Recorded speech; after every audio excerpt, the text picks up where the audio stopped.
Good morning, good morning. My name's John Wright. It's 7 a.m. It's Saturday morning. It's a beautiful morning in the Pacific Northwest. It looks nice. I don't hear no rooster cawking in the neighborhood.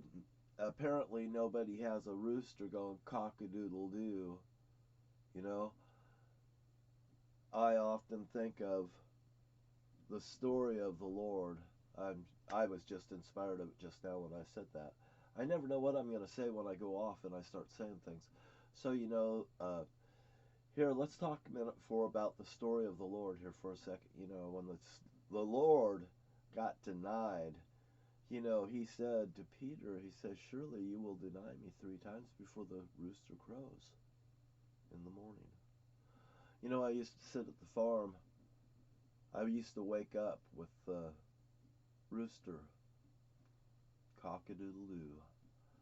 Cock-a-doodle-doo, cock-a-doodle-doo. And I tell you what, I'd jump up in the morning and I'd just start my day. And I've done that all my life. And I've always thought of those things. When I was a kid, right there, my dad was the Zodiac Killer. We were in Morton, Washington. We were at that bowling alley at 208 Main Street that's in the basement right there. The Twin Star Credit Union's just down the street now at 101 Main, and the Fairhearts Museum's across the way. And also, if you go zing, zing, zing, zing, you'll hit the Fairhearts in a Z pattern, by the way. And also, the museum over here is diagonal over here to the bowling alley. And they do that too. And my brother Jerry's house is from here, it's over here in a checkerboard manner. And then there was bodies being placed behind my brother Jim's house here. And then the bowling alley's here and the body over here. So it's like a checkered game, like my dad told me. He says, John, you need to learn about checkers and chess. But, a second ago I said, the rooster, crowed in the morning. And you know what Peter had done before the rooster ever crowed was he denied the Lord once. He denied the Lord twice. He denied the Lord the 3rd time. And, the woman said, I seen you with them. That's every time he was confronted with it, he denied it. And these people in the Congress and stuff, they do this, I deny, until they finally get hit in the face with the pie. So anyway, the rooster crows, and all of a sudden it flashes before his very eyes. What the Lord said was true. But anyway, I'm always inspired by greatness. I always think greatness to inspire me. I don't think of something that isn't so great to inspire me. And a lot of people fear me because of that very thing. Because what you gonna do when you voice your opinion? That's what it's all about. It's about ethics, it's about opinion, it's about being right. And I'm watching this thing this morning about this gentleman that's created a report about Mr. Biden's document handlings. And you know what? It looks like Mr. Biden cooperated. He had them in his possession, he cooperated. Hey, those are 2 big factors right there. Right there. Those are the main factors right there. And he was pleased with the outcome that it was done. Now, then he put all that other stuff in there that really didn't need to be there. And then Donald Trump's case, look. You look at the same thing. What happened? Can you tell me that it's comparable to that case right there? No ifs, ands, and buts. Well, can you explain? No, nobody could explain that behavior. So anyway, I don't want to get off topic this morning, but I just thought I'd just come on and and say, you know, I went on, I tipped some girls last night. This is actually my second video one. I did one Friday night. It's Saturday morning. It's a beautiful day. I've seen the woman that reminds me of my wife on. I went on and I typed some stuff in, and you know what? She knew I was on. She just got blown away. I mean, you could really tell that she likes people. She just really is nice. But I'll probably stop and just give her $10. You know, I don't go in and tip just one like this. I just go in and tip $5 or $10 or $20. You know, it all depends on how long it's been that I've tipped, because I don't tip every day. I just tip like,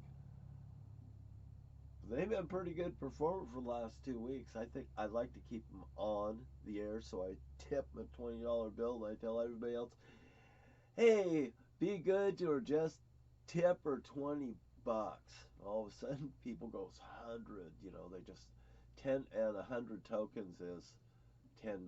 I think it is 200 tokens is $20. Yeah, that's what it is. So anyway, I just like to dump some tokens on these girls. And there's a woman, Marilyn, from Oregon. She's really beautiful. I dropped her 10. I said, all my girls are getting 10 tonight. And she just smiled. And I said, you're on my good girl list. You know, and Monica, I give Monica 10 just like everyone else. But I gave Monica 20 the other day. Oh, man, did I tell you. This girl works so hard, and I actually seen her break down and cry one day. Somebody had said something terribly rude to her, and I didn't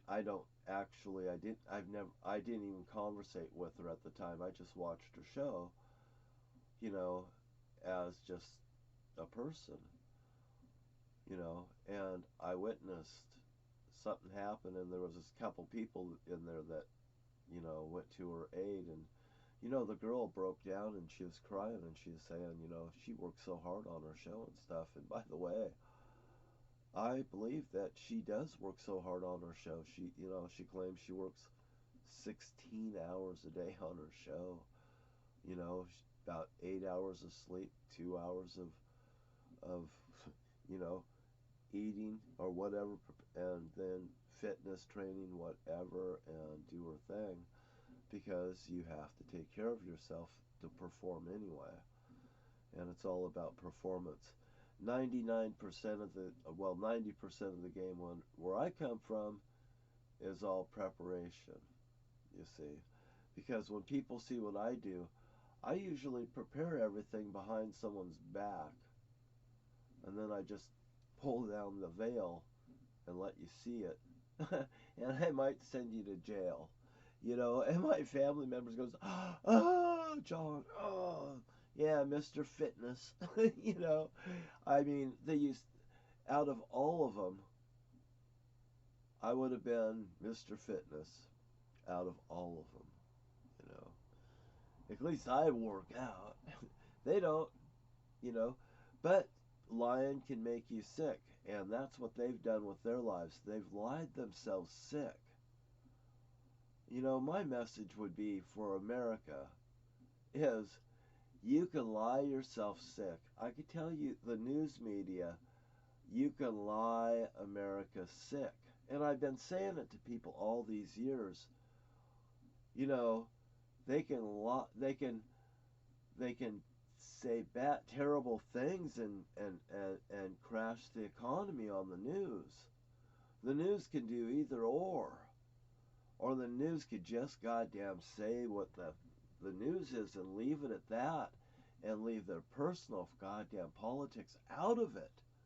You know, you want to talk about, okay, the separation of church and state. Jesus Christ, I don't think that anywhere here, if there's anything that should influence the White House, is the person that's sitting in the presidential seat. that has ethics based upon a broad range of things, not just one thing that a person might have done. Geez, what did you do? Where did you do? What did you do? Where'd your family come from? You know, who are you? You know, by the way, who are you? I tell people that all the time. Here's a DNA test for you right here. I tell people that all the time. You know what? My first wife was a basketball player. Oh hell, I could shoot a basket from a distance away. I don't have to run down the field to put the basket in. You know, that was always the fun part about it. And the guy gave me that idea, is he could shoot the basket from half court. Well, I could shoot the basket from half court too when I grew up. And because he could. You know, my brother Jim, when we was in boxing in Port Angeles, my brother Jim could show me all these exercises. Well, I did all those exercises. And my brother Jim did these clap push-ups. Well, I did clap push-ups too. Well, then my brother Jim did these one-handed push-ups. Well, that was good. So I did a 3-finger push-up. You know, I mean, how did I do that like that? Or no, like, maybe it was 3 fingers and the thumb. I didn't use my pinky. I know. And my mom likes to use that pinky and wiggle it at you and say, I'm sending my very best. You know, don't that sound like a threat? But me and Jim, we were in a friendly competition. My brother Jerry's been using people, and it's been an unfriendly competition. You know, like Jerry taking me down to the river and calling me bait boy. Bait my hook, bait boy. You know, and to find out he's the Cooper, and he's been killing my friends around me.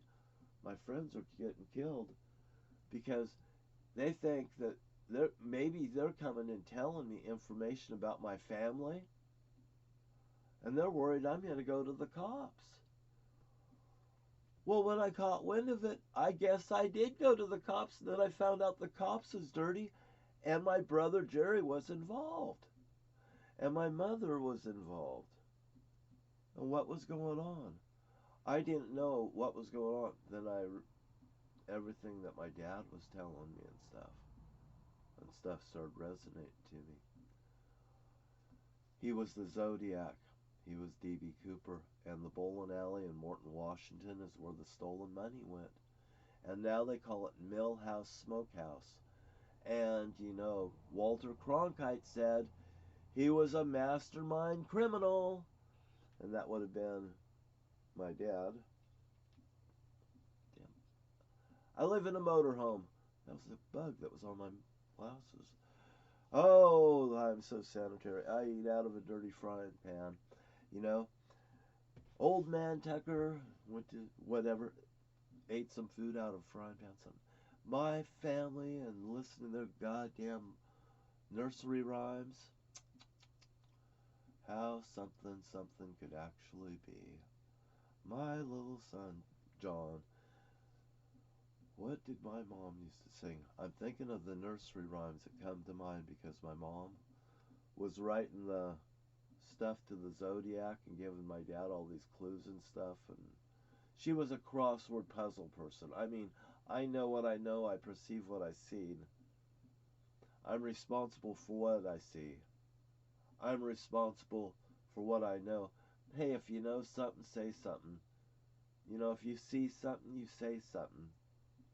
You don't let people walk into a trap. Just if you see a trap set, you see somebody walking past you, you better say, hey, there's a trap right there. Beware. You know, if that person goes around and they get hurt, don't you feel a little remorse that somebody got hurt because you didn't say something? Because you were intimidated, possibly? It don't feel good in the long run, I'll tell you that. Never let somebody intimidate you. And if somebody intimidates you, after you've taken enough shit off of them. And if your family's ever said, when you look at people and they're saying something to you, Pretend you have a piece of cat shit in your mouth and look at them. That's what they do. That's what they told me to do as a child. I never liked it. Act like you have a piece of cat shit in their mouth if they ever say anything to you, if they ever question you, John. Don't say a fucking word. You know nothing, you see nothing. It was terrible. Thank you for your time, and you have a great day. Just because my life was that way doesn't mean yours has to.